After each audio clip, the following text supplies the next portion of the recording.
Hello दोस्तों, हम लोग न्यूज़पेपर एनालिसिस 2 अगस्त 2022 का लेके आए हैं। आज हम लोग जो हमारी कहानी है वो देखेंगे। रूपी रूट, वो एक आर्टिकल था। एक नया एआई बेस्ड प्रोटीन एनालाइजर आया है, अल्फा फोल्ड। और एक डाटा आपको पीआरएस की स्टडी में नॉमिनेटेड एमपीज़ के ऊपर आया है। और जुडिशरी के ऊपर एक और डाटा आज के न्यूज़पेपर में हम लोग को देखने को मिला है।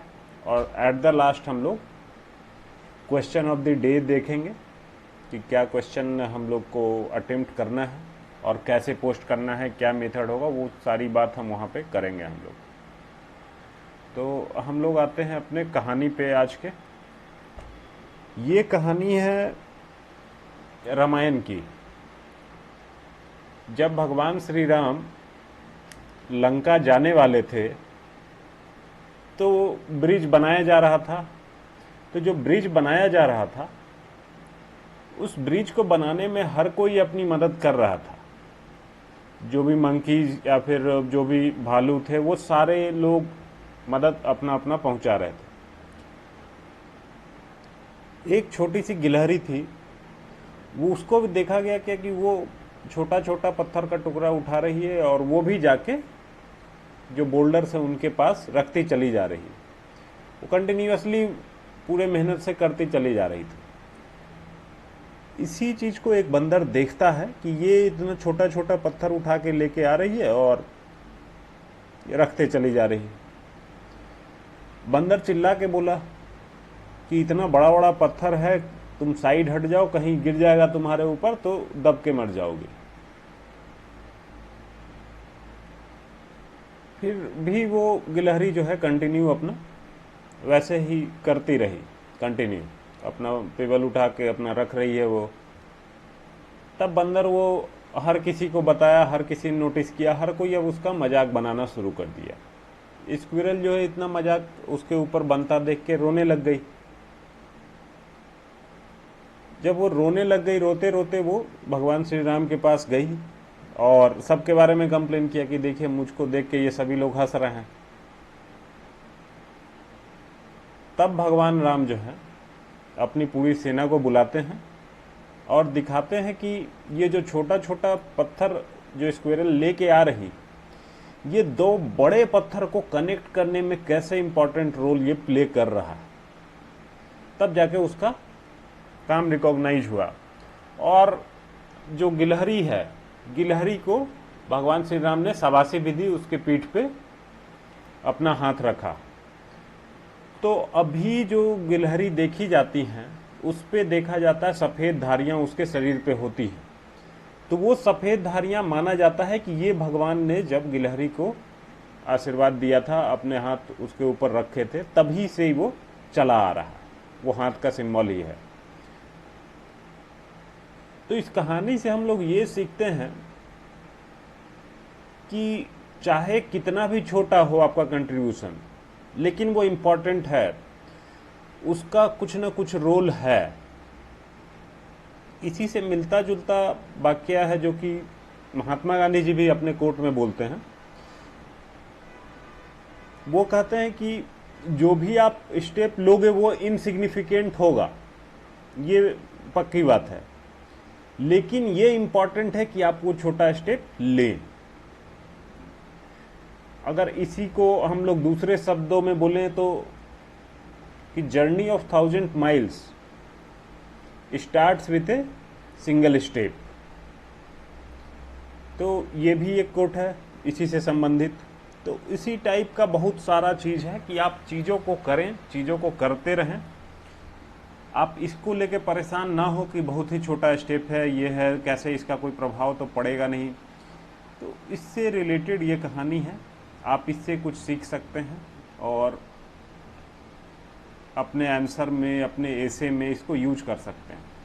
तो ये कहानी आपका एसे में बहुत ही ज़्यादा कनेक्टिंग रोल में आता है कि आप एग्जामिनर से कनेक्ट कर पाते हैं, वो आपकी बात पढ़ने के लिए मजबूर होते हैं, तभी वो मार्क्स के फॉर्म में आपको मिलता है। तो that's why stories are very important. और और ये यूपीएससी और यूपीपीएससी भी इसी सेम फॉर्मेट पे होने जा रहा है, तो उनके लिए भी ये काफ़ी ज़्यादा ज़रूरी है इन चीज़ों को इनकलकेट करना, अपने आंसर राइटिंग, अपने एसे राइटिंग में शामिल करना। तो ये थी हमारी कहानी। हम लोग अब आते हैं जो हमारा मेन आर्टिकल था, ये द हिंदू में था। ये रूपी रूट को लेके बात की गई है कि जो इंटरनेशनल ट्रांजैक्शन किया जा रहा था, अभी तक जो हम लोग डॉलर के फॉर्मेट में ही करते थे, तो ये रूपी में ही ट्रांजैक्शन करने की जो स्टार्टिंग की गई है उस पे बात की गई है। ये है वॉस्ट्रो अकाउंट को लेके। वॉस्ट्रो अकाउंट ये हम लोगों ने एक बार इसको डील किया है। वॉस्ट्रो अकाउंट में क्या होता है कि जिस कंट्री के साथ आपका एग्रीमेंट हो रहा है इस चीज़ के लिए, वहाँ पे आप, वहाँ का जो बैंक है वहाँ पे एक वॉस्ट्रो अकाउंट खोल देंगे। उस वॉस्ट्रो अकाउंट में उस कंट्री से जो भी चीज़ें हम लोग अपने यहाँ पे इंपोर्ट कर रहे हैं उसके लिए पैसा उस अकाउंट में हम लोग रुपी में क्रेडिट करेंगे। और ये जो रुपी में क्रेडिट हो गया आइटम, इससे जो है जो यहाँ का आइटम एक्सपोर्ट होगा, जो इंडिया का आइटम उस कंट्री में एक्सपोर्ट होगा, उसको फिर रुपी में उसी अकाउंट से पैसा वापस दे दिया जाएगा। और बाकी जो एक्स्ट्रा पैसा बचता है उसको ये वॉस्ट्रो अकाउंट से, जो डोमेस्टिक कंट्री है इस केस में हमारा इंडिया, तो वहाँ पे वो पैसा वापस इन्वेस्टमेंट के थ्रू प्रोजेक्ट में या फिर किसी और गवर्नमेंट सिक्योरिटी, ट्रेजरी बिल्स, वहाँ पे इन्वेस्ट किया जा सकता है। तो ये मेथड अभी फिर से इसको रिवाइव किया गया है। ये पहले भी था, 1950s में ये चलता था, जब हम लोगों को यूएसएसआर से बिजनेस करना होता था तब। ये फिर से जो रसिया यूक्रेन कन्फ्लिक्ट आया है उसके बाद से इसको फिर से रिवाइव किया गया है। तो इसी का क्या फ़ायदा है, इसी में क्या हर्डल है, इसी को लेके आर्टिकल है। इसके बारे में हम लोग पहले भी बातचीत कर चुके हैं, तो ये पूरा एक समरी के तौर पे हम लोग इसको देख लेते हैं कि क्या क्या चीज़ें हैं। तो वॉस्ट्रो अकाउंट क्या होता है ये तो मैंने अभी आपको जस्ट समझा दिया। इससे फ़ायदा क्या होगा? तो फ़ायदा के तौर पे जो दोनों कंट्रीज हैं उनके बीच में ट्रेड बढ़ेगा, जिनके साथ आप वॉस्ट्रो अकाउंट वाला सेटअप एस्टैब्लिश कर रहे हैं। फिर इंटरनेशनल मार्केट में जो रुपी का स्टेटस है वो स्ट्रेंथन होगा। फिर आपका जो इंपोर्ट है, जो नेसेसरी इंपोर्ट, जो तेल आप मंगा रहे हैं, वो आपको सस्ते में पड़ेगा। तो ये जब आपको सस्ते में पड़ेगा, क्यों सस्ते में पड़ेगा? क्योंकि जो डॉलर रिलेटेड फ्लक्चुएशन है, मान लीजिए डॉलर का पैसा जो है ऊपर नीचे हो गया, डॉलर का ही रेट ऊपर नीचे हो रहा है, उसके बेसिस से आपका टोटल इंपोर्ट बिल ऊपर नीचे हो रहा है, तो उसका इम्पैक्ट बिल्कुल खत्म हो जाएगा। फिर अगला फायदा ये होगा कि अगर रसिया इस रूट के थ्रू आता है तो वो हमारे यहाँ पे इन्वेस्ट करेगा और बहुत सारी चीज़ें इंडिया से इंपोर्ट करेगा। इंपोर्ट करने का कारण एक ये भी है जो आर्टिकल में दिया गया था कि वेस्टर्न जब सैंक्शन लगा हुआ है तो वहाँ से इंपोर्ट का रूट बंद हो गया, तो वो रूट नया खोलना चाहेगा इंडिया के थ्रू, जहाँ की उसका पेमेंट सिस्टम ऑलरेडी इस्टेब्लिश किया जा चुका है रुपी के टर्म में, तो उनके लिए इंपोर्ट करना यहाँ से ईजी होगा। अब इसमें प्रॉब्लम क्या है वो देखते हैं।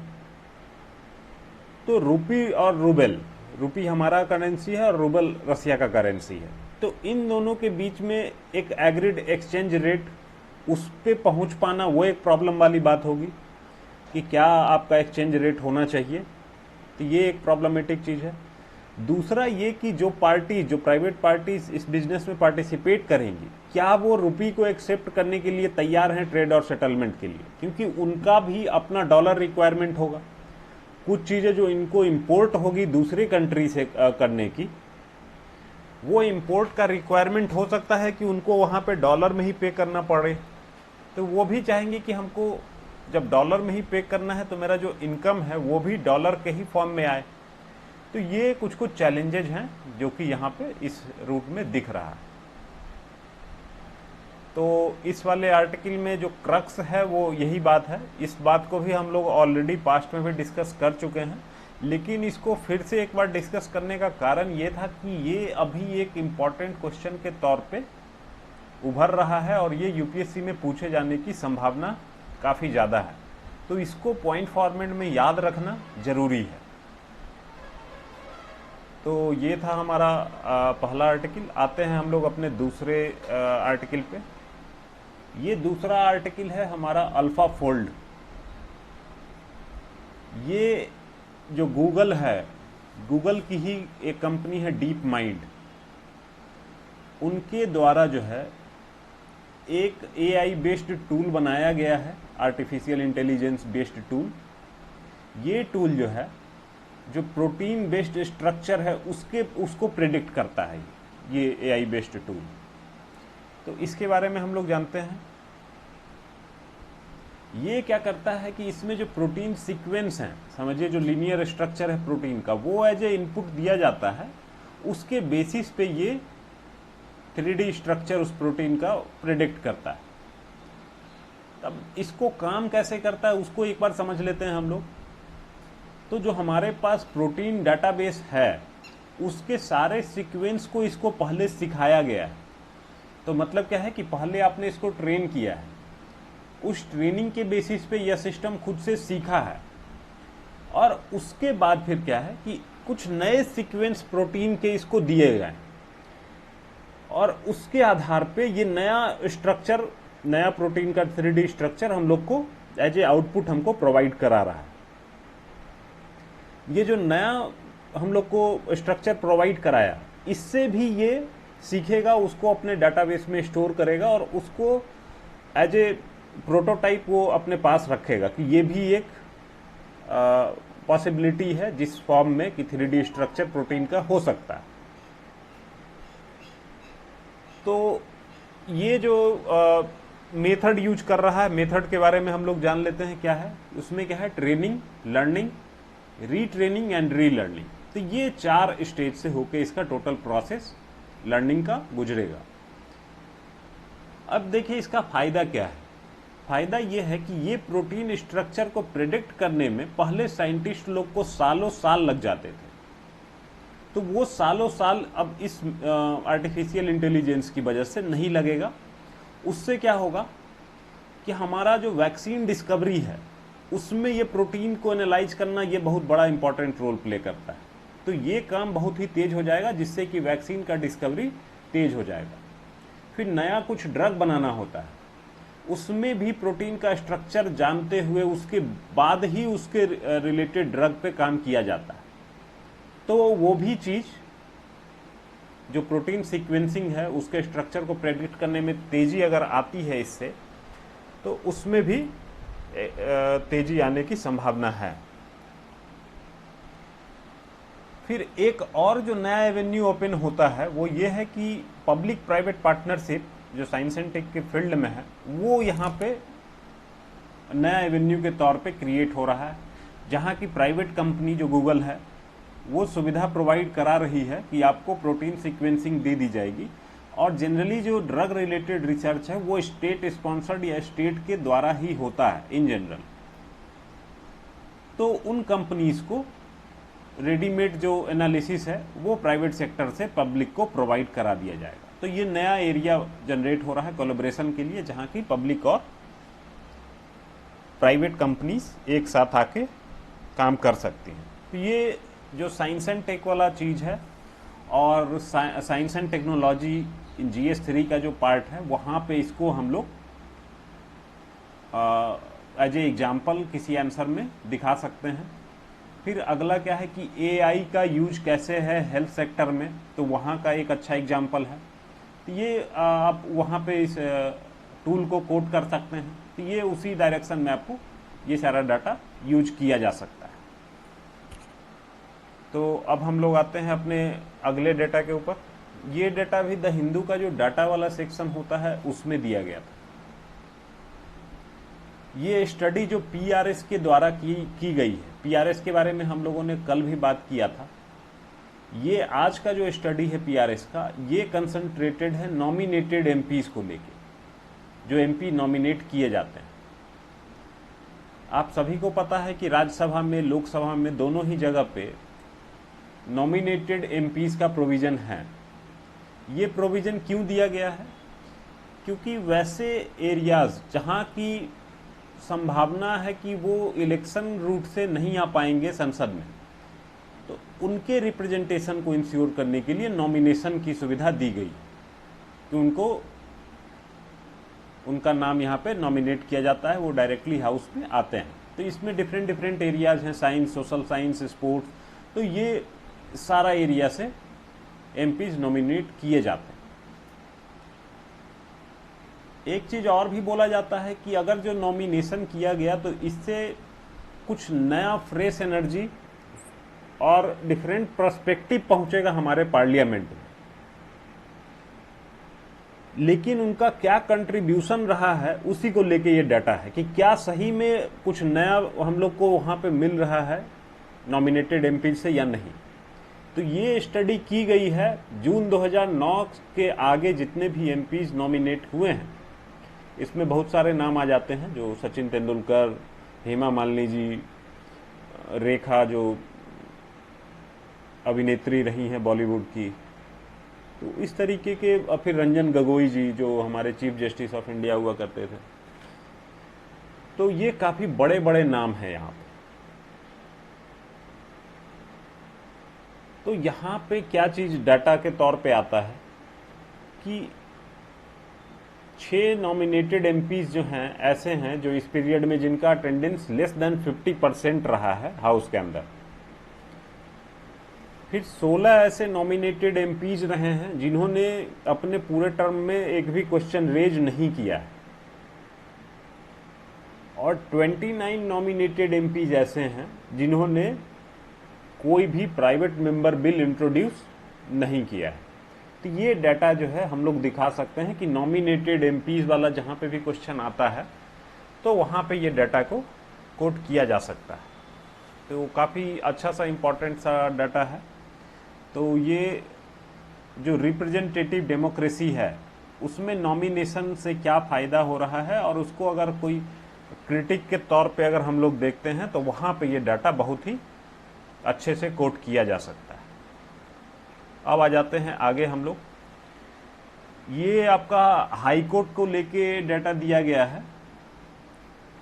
हाई कोर्ट का रिलेटेड जो डाटा है उसमें ये चीज़ बताया गया है कि जो हमारा हाई कोर्ट्स हैं उन हाई कोर्ट्स में पेंडेंसी अगर देखी जाए तो अभी वो 59.57 लाख केसेस अभी हाई कोर्ट में हमारे यहाँ पे पेंडिंग है।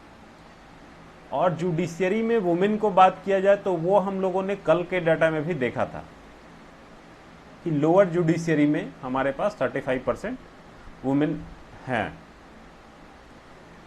अब इसी डाटा को हाई कोर्ट लेवल पे हम लोग जब जाके एनालाइज करते हैं तो देखते हैं क्या कि जो 25 हाई कोर्ट हैं हमारे इंडिया में उनमें मात्र 96 वुमेन जजेज हैं, और जबकि 5 ऐसे हाई कोर्ट हैं जहां की वुमेन जजेज की संख्या 0 है। तो ये 5 कौन कौन से हाई कोर्ट हैं? मणिपुर, मेघालय, त्रिपुरा, पटना और उत्तराखंड। ये 5 जगह पे 0 वुमेन जजेज हैं। तो ये इंक्लूसिव जुडिशरी के अगेंस्ट में आप जो डाटा है उसको हम लोग कोट कर सकते हैं। अब हम लोग आगे आ जाते हैं क्वेश्चन ऑफ द डे पे। ये क्वेश्चन GS 1 से लिया गया है, 2021 का मेंस का पेपर है ये। क्वेश्चन है कि what is cryptocurrency, how does it affect global society and has it been affecting Indian society also. तो प्रश्न क्या है कि क्रिप्टो करेंसी क्या है, जो वैश्विक समाज है उस पे इसका क्या प्रभाव पड़ रहा है, और यह भारतीय समाज को किस तरीके से प्रभावित कर रहा है। तो जनरली ये साइंस एंड टेक वाला क्वेश्चन है, इसको GS 3 में पूछा जाना चाहिए था, लेकिन इसको पूछा गया है बहुत ही अच्छे तरीके से, इसको सोसाइटी से लिंक करके पूछा गया है, जो कि GS 1 का पार्ट है। तो इस क्वेश्चन को आप लोग अटेम्प्ट करें। अटेम्प्ट करने के बाद फिर आप हमारा जो टेलीग्राम पे चैनल है उसका लिंक आपको इस वीडियो के डिस्क्रिप्शन में मिल जाएगा, वहाँ पे जाके आप अपना आंसर पोस्ट कर सकते हैं। उस आंसर पे हम लोग इवैल्यूएशन भी प्रोवाइड करते हैं। और साथ में क्या है कि इसका जो कल का या फिर आने वाले सेशंस जो वीडियो होंगे उनमें हम लोग इसका मॉडल आंसर प्रोवाइड करा देते हैं। तो इससे आपको पता चलता है कि आपको किस तरीके से आंसर लिखना है, जो जरूरी चीजें हैं, क्या क्या चीजें इसमें इस आंसर में होनी चाहिए थी। तो इस तरीके से आप में धीरे धीरे आंसर राइटिंग का स्किल भी डेवलप होता चला जाएगा, बशर्ते कि आप इस आंसर को लिखें। जब तक आप लिखेंगे नहीं तब तक आपको पता नहीं चलेगा कि आप कहाँ पे लैग कर रहे हैं। बहुत सारे एस्पिरेंट में उनको लगता है कि अभी तो पढ़ाई नहीं है, अभी तो थोड़ा और एक बार सिलेबस कंप्लीट कर लेते हैं फिर इसका आंसर लिखेंगे। लेकिन हर बार आपको ये क्वेश्चन नया ही लगेगा। क्रिप्टो करेंसी के रिगार्डिंग आपकी जो डेफिनेशन है वो आपको ध्यान में होना चाहिए, तो उसी के बेसिस पे आप इसको आंसर लिखने जा रहे हैं। तो आपके पढ़ने ना पढ़ने से इस आंसर पे बहुत ज़्यादा प्रभाव पड़ेगा नहीं। सो दैट्स वाई हम लोग आपको अर्ज करते हैं फिर से कि आप लोग आंसर इसको लिखें, लिख के ग्रुप पे पोस्ट करें। इवैल्यूएशन मिलेगा तो आपके आंसर में सुधार होगा। So that's all we have for today. जो इस पेपर में ज़्यादा कुछ नहीं था हमारे पास आज। सो that's all we have for today. Thank you all for watching our video.